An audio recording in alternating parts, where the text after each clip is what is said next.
students, today we will do second chapter of mathematics for class 12 and the chapter name is inverse trigonometric function.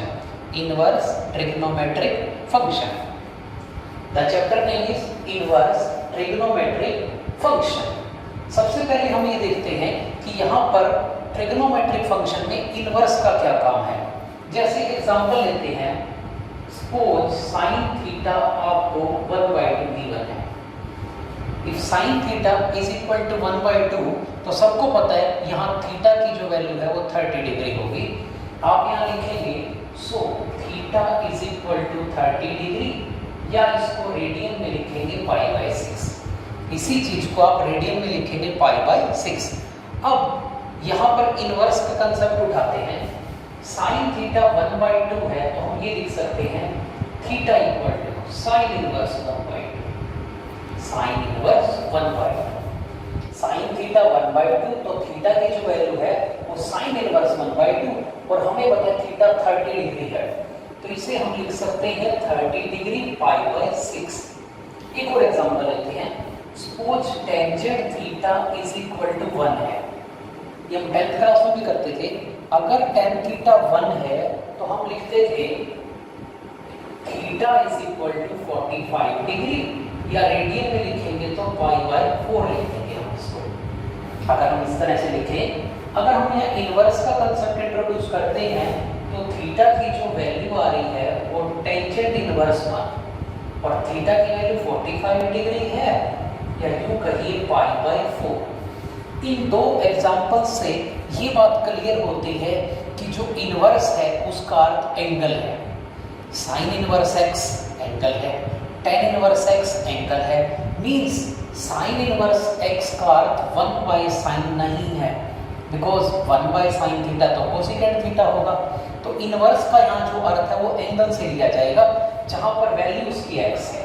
Means we can define sin inverse x is that angle where value of trigonometric function sin is equal to x। जहां trigonometric function sin की value x होती है वो हम बोलते हैं कि हमारा इनवर्स का जो है कंसेप्ट है। अब सबसे बड़ी बात, जैसे आपने किया मैट्रिक्स में, हर मैट्रिक्स का इनवर्स नहीं निकलता, केवल उसी मैट्रिक्स का इनवर्स निकलता है जिसका डिटरमिनेंट नॉट इक्वल टू 0 हो। ऐसे ही ट्रिग्नोमेट्रिक फंक्शन में हर एक ट्रिग्नोमेट्रिक फंक्शन का इनवर्स नहीं निकलता। जो इनवर्स निकलता है वो रेंज के हिसाब से निकलता है। अब बात करते हैं इनवर्स ट्रिग्नोमेट्रिक फंक्शन की रेंज की। तो हमारी बुक में एक टेबल बनाई गई है जिसमें सभी ट्रिग्नोमेट्रिक फंक्शन की रेंज दी गई है। फॉर एग्जांपल वहां लिखा गया है कि जो sin इनवर्स x है वो बिलोंग करता है -π/2 से π/2 क्लोज ब्रैकेट में। यानी कि हम कह सकते हैं sin इनवर्स x की जो वैल्यू है, जो आंसर आना चाहिए वो -π/2 से π/2। मीन sin थीटा का अगर इनवर्स एग्जिस्ट करेगा तो -90 से +90 के बीच में ही एग्जिस्ट करेगा, उसके अलावा उसका इनवर्स एग्जिस्ट नहीं करेगा। अगर बात करें इसी तरह से cos inverse x belongs to, ये टेबल हमारी बुक में दी गई है। जब सेकंड चैप्टर स्टार्ट होता है तो हमें एक टेबल दी गई है, वहां पर page number 2.4 according to our element book 2.4 page पर एक टेबल दी गई है जहां sin inverse x, cos inverse x, tan inverse x इन सब की रेंज दी गई है। ये आपको याद करनी है। तो cos इनवर्स x 0 से π को बिलोंग करेगा, ये इसकी रेंज है। cos इनवर्स x की रेंज होती है। अगर बात करें tan इनवर्स x की तो tan इनवर्स x बिलोंग करेगा -π/2 से π/2 तक ओपन ब्रैकेट। अब आप इन दोनों ब्रैकेट्स का फर्क देखिए, ये ब्रैकेट क्लोज ब्रैकेट है, ये ब्रैकेट ओपन ब्रैकेट है। मींस यहाँ -π/2 से π/2 के बीच के रियल नंबर हैं, -π/2 π/2 भी शामिल हैं और यहाँ केवल -π/2 से π/2 के बीच के नंबर लेने हैं। तो ये तीन sin inverse x, cos inverse x, tan inverse x की रेंज लिखी गई है। नेक्स्ट कोट इनवर्स एक्स की अगर आपको रेंज लिखनी हो तो कोट इनवर्स एक्स की जो रेंज आएगी वो 0 से पाई आएगी, ये आपको याद करनी है। तो यहाँ पर कोट इनवर्स एक्स की हमने जो रेंज लिखी है वो 0 से पाई तक ओपन ब्रैकेट में लिखी है। नेक्स्ट हम सीकेंड इनवर्स एक्स की लिखते हैं। जो सीकेंड इनवर्स एक्स है वो कोस से, जैसे सीकेंट और कोस, सीकेंट थीटा कोस थीटा एक दूसरे के उल्टे होते हैं, इनवर्स में ऐसा कंसेप्ट नहीं है। तो सीकेंड inverse x cos inverse x की 0 से पाई थी, तो इसकी 0 से पाई तो हो जाएगी, बट हमें पाई बाय 2 को छोड़ना पड़ेगा। यहाँ पर एक पाई बाय 2 को छोड़ना, एक नंबर ही छोड़ना है। इसी प्रकार से साइन इनवर्स एक्स से कोसिकेंड इनवर्स एक्स की निकालते हैं। Sine inverse x minus pi by 2 से पाई बाय 2 है, तो ये माइनस पाई बाय 2 से पाई बाय 2 तो होगा, बट आपको बीच में 0 को एक्सक्लूड करना है। ये 6 रेंज आपको याद करनी है, ये 6 रेंज आपको याद करनी है। सबसे पहले साइन इनवर्स एक्स की, कोस इनवर्स एक्स की, टेन इनवर्स एक्स की, कॉट इनवर्स एक्स की, सीकेंट इनवर्स एक्स की, कोसिकेंट इनवर्स एक्स की। ये हमारे बुक में एक्सरसाइज 2.1 के स्टार्ट होने से पहले है, यानी कि अगर साइन इनवर्स एक्स का क्वेश्चन आया तो आंसर इस इंटरवल में निकालना, कोस इनवर्स आया तो इस इंटरवल में निकालना, तो इस तरह से आंसर निकालेंगे। अब हम एक्सरसाइज 2.1 स्टार्ट कर रहे हैं। एक्सरसाइज 2.1 में का फर्स्ट पार्ट है कि हमें find the principal value of following inverse function in radians. इसकी वैल्यू रेडियन में निकाल के दिखाइए।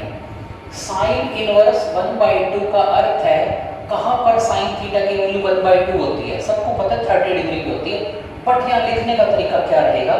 इनवर्स का अर्थ होता है एंगल, एंगल को आप थीटा माने, फाई माने, ए माने, बी माने, हम थीटा मान के चल रहे हैं। तो आप इस क्वेश्चन को ऐसे करेंगे, let sine inverse 1/2 theta, so यहाँ से साइन थीटा की जो वैल्यू है वो 1/2 आ रही है। Sine inverse 1/2 theta, so sine theta की जो वैल्यू है 1/2 आ रही है। आपको पता है जब साइन थीटा 1/2 है तो आप उसे साइन 30 डिग्री लिख सकते हैं। रेडियन की बात करें तो आप उसे पाई बाय 6 लिख सकते हैं। तो यहाँ से जो थीटा की वैल्यू आएगी वो पाई बाय 6 आएगी। इस तरह से हम क्वेश्चन को करेंगे थीटा मान के। ये याद रखना कि ये जो वैल्यू आई है वो इस इंटरवल को ही बिलोंग करे। Theta equal to pi by 6 हम लिख सकते हैं which belongs to minus pi by 2 to pi by 2. This is close bracket. Next ऐसा एक क्वेश्चन लेते हैं, इसी में आप प्रिंसिपल वैल्यू का ध्यान जरूर रखेंगे। सपोज हम सेकंड का फर्स्ट पार्ट लेते हैं। यहाँ पर सेकंड क्वेश्चन फर्स्ट पार्ट में स्टेटमेंट है sine inverse -1, this is sine inverse -1। Same करेंगे, let sine inverse -1 is equal to theta, so sine theta की वैल्यू -1 आती है। अब ये देखें कि ट्रिग्नोमेट्रिक टेबल के अकॉर्डिंग साइन थीटा 1 कहाँ होता है, 90 पर, तो -1 -90 लिख सकते हैं। हम इसे लिख सकते हैं माइनस साइन पाई बाय 2। अब बात आती है साइन थीटा, अगर साइन कुछ होता तो थीटा निकल जाता, इस माइनस को आगे से हटाना है। साइन में आपका आंसर नेगेटिव आ सकता है, साइन में आपका आंसर नेगेटिव आ सकता है, तो इस माइनस को हम अंदर लिख सकते हैं। हम इसे ऐसे भी लिख सकते हैं sine theta is equal to sine minus pi by 2, so theta की वैल्यू माइनस पाई बाय 2 आ रही है, which belongs to minus pi by 2 to pi by 2 close bracket. Close bracket का मतलब है कि हमारा आंसर माइनस पाई बाय 2 भी हो सकता है, पाई बाय 2 भी हो सकता है, और उसके बीच का कोई भी रियल नंबर हो सकता है। तो हमारे यहाँ प्रिंसिपल वैल्यू यहाँ पर माइनस पाई बाय 2 आती है, यानी कि इसका ये आंसर हम लिख सकते हैं। नेक्स्ट क्वेश्चन देखते हैं हम। Next question is cos inverse -1/2। ये सेकंड क्वेश्चन का सेकंड पार्ट है हमारा, इसकी वैल्यू निकालनी है। Let cos inverse -1/2 is equal to theta, so यहाँ से cos थीटा की जो वैल्यू आती है -1/2 आती है। अब हमें ये देखना है कि cos थीटा -1/2 कहाँ होता है। उससे पहले हम ये देख लेते हैं कि cos थीटा 1/2 कहाँ होता है। cos थीटा की वैल्यू 1/2 ट्रिग्नोमेट्रिक टेबल के अकॉर्डिंग 60 डिग्री पर होती है। यानी कि क्वेश्चन ये है cos की वैल्यू -1/2 कहाँ होगी। तो पहले हम ये देख लेते हैं कि cos की वैल्यू 1/2 कहाँ होगी।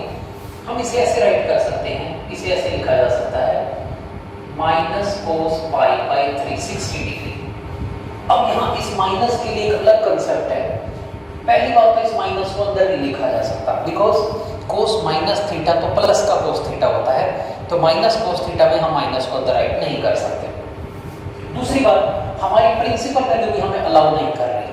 प्रिंसिपल वैल्यू कह लीजिए या इसकी रेंज कह लीजिए cos inverse x. Cos inverse का कोई भी क्वेश्चन हो, आपका उसका आंसर नेगेटिव नहीं आ सकता। उसका जो आंसर है वो 0 से पाई के बीच में ही आना चाहिए। तो 0 से पाई में जाना है, बट कोस थीटा नेगेटिव है। कोस थीटा नेगेटिव है तो हम सेकंड क्वाड्रेंट में जाएंगे, क्योंकि रेंज 0 से पाई का मतलब पहले 2 क्वाड्रेंट है। इस माइनस को हटाने के लिए हम इसे लिखेंगे कोस पाई माइनस पाई बाई 3। हम यहाँ रीजन का स्टेप दे सकते हैं, because cos pi minus theta जो है वो माइनस कोस थीटा होगा। तो हमने माइनस कोस थीटा को राइट किया है कोस पाई माइनस थीटा। अब देखिए, अगर इसका एलसीएम लेंगे तो 3 पाई 2 पाई बाई 3, तो यहाँ से cos theta is equal to cos 2 pi by 3 आने से थीटा की जो वैल्यू है वो 2 पाई बाई 3 आ जाती है, और ये बिलोंग करती है इस रेंज को, विच बिलोंग्स टू 0 to पाई। ये हम बोल सकते हैं। ये वाला कोस इनवर्स का क्वेश्चन। हम इसी टाइप का एक क्वेश्चन और लेते हैं। इसी तरह का एक और एग्जांपल है, ये सेकंड क्वेश्चन का 6th पार्ट है, जहां हमें सीकेंट इनवर्स -2 की वैल्यू निकाल के दिखानी है। सीकेंट इनवर्स का अगर कंसेप्ट देखते हैं तो सीकेंट इनवर्स की जो प्रिंसिपल वैल्यू है वो 0 से पाई आ रही है। यहाँ पर 3 फंक्शन है, 0 से पाई, 0 से पाई और 0 से पाई।